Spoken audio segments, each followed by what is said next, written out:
तीन तिगाड़ा काम बिगाड़ा। तीन बहुओं के रवैये से सासू माँ बहुत परेशान थी।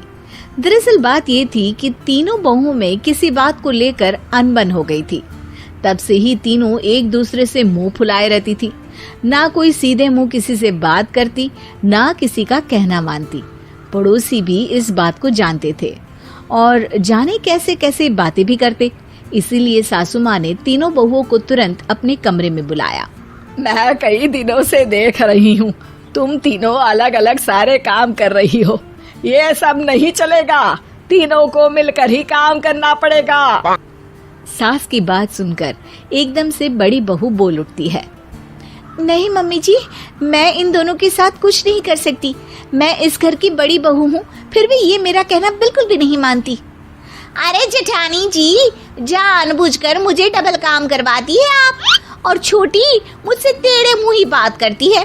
इन दोनों के बीच हमेशा सैंडविच बन जाती है मेरी, और मैं हमेशा आलू की तरह बीच में मसली जाती हूँ।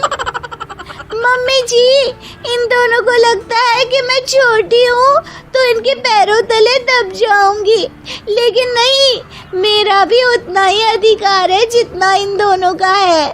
बढ़िया आई दोनों मेरी चुगली करने के लिए, मुझे क्या कम समझ रखा है। तीनों बहू एक दूसरे से बहस करने लगती है और सास दोबारा ये देखकर टेंशन में आ जाती है और सबसे कहती है, चुप हो जाओ, अब से तुम तीनों सारे काम एक साथ करोगी, आंख बंद करके एक दूसरे की बात सुनोगी।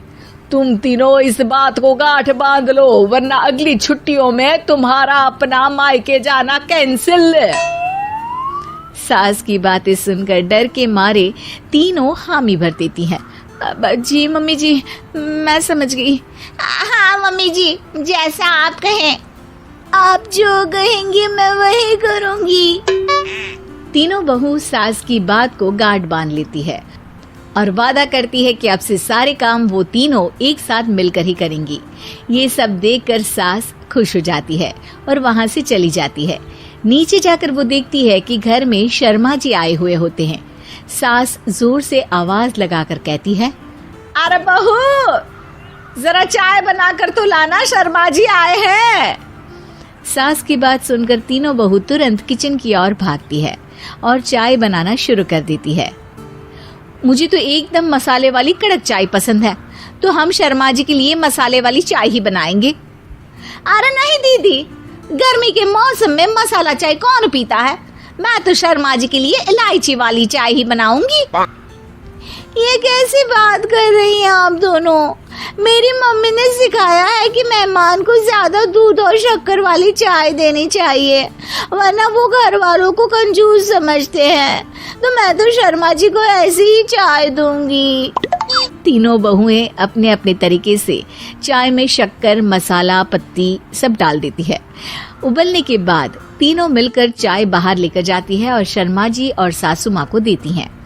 चाय पीने के बाद शर्मा जी सासू माँ को देखकर शर्मा जाते हैं और शर्मिंदा महसूस करते हैं कि आखिर उन्होंने चाय पीने के लिए हामी क्यों भरी। सासू माँ भी चाय पीना शुरू करती है और कहती हैं, अरे बहू, ये कैसी चाय बनाई है? चाय है या मीठे दूध की बासुंदी? हाँ, चाय अच्छी नहीं लगी क्या?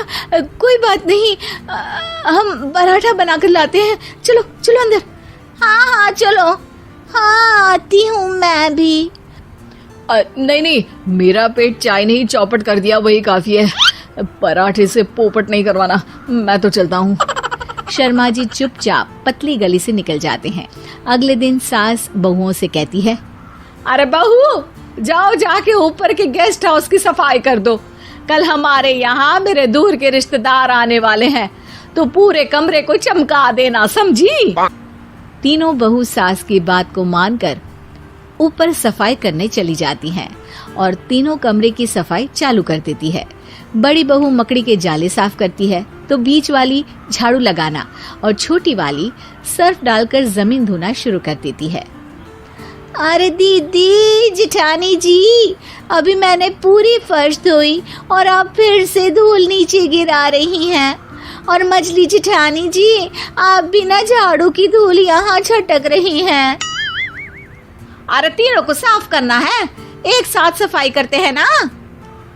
अरे वही तो, हम साथ साथ हैं, घर साफ साफ है। तीनों बहू ऐसे ही काम में उलझ जाती है और 2 घंटे तक एक ही कमरे की सफाई करती रहती है। बहुत देर से अपनी बहुओं को ना देखने के कारण सास ऊपर कमरे में उन्हें देखने जाती है, लेकिन कमरे में घुसते ही वो गीली फर्श पर फिसलने के कारण नीचे गिर जाती है। ओरी मोरी मैया, हड्डी मरोड़ के रख दी। आए मेरी तो कमर ही टूट गई रे। तीनों बहुएं सास को उठाती हैं और बिस्तर पर सुला देती है। अरे मेरे हाथ पैर दर्द कर रहे हैं, दबा दो, आराम मिलेगा। हाँ जी माँ जी। अरे जी माँ जी माँ जी। और तीनों बहुएं एक साथ सास के हाथ को दबाना शुरू कर देती हैं। माँ की तो चीख ही निकल जाती है और नतीजा ये होता है कि सास के बचे हुए शरीर में भी दर्द उठ जाता है। हाय राम, ये क्या कर दिया तुम तीनों ने। अरे मेरी तो किस्मत ही फूटी है कि तुम जैसी बहुएं मुझे मिली। हे भगवान, पूरे शरीर में दर्द बढ़ गया है। अब तो पता नहीं कि चल भी पाऊंगी या नहीं। माफ करो, मुझे गलती हो गई मुझसे कि तुम तीनों को एक साथ काम करने के लिए बोला। सोचा था तीनों मिलके अच्छे से काम करेगी, लेकिन बड़े बुजुर्ग सही कहते थे कि 3 तिगाड़ा काम बिगाड़ा। तुम लोगों ने ये बात ना आज साबित करके दिखा दी। तुम तीनों को तो समझाना यानी मानो भैंस के आगे बीन बजाना है। तुम्हें अकेले अकेले काम करना है ना, तो अब से तुम अकेले ही अपना अपना काम करो। तीनों बहुएं वहां से जाने लगती है। अरे कहाँ जा रही हो? आप ही ने तो कहा कि अपना अपना काम करो, तो मुझे मुल्तानी मिट्टी लगानी है। अरे मुझे भी तो नेल पॉलिश लगानी है, मुझे ना मेहंदी लगानी है। सास अपना सर पीट लेती है और कहती है, अरे मुझे भी लगाना है कुछ। क्या माँ जी? क्या माँ जी? क्या माँ जी? तुम्हारे घर वालों को फोन तुम्हारी हरकतें बताने के लिए।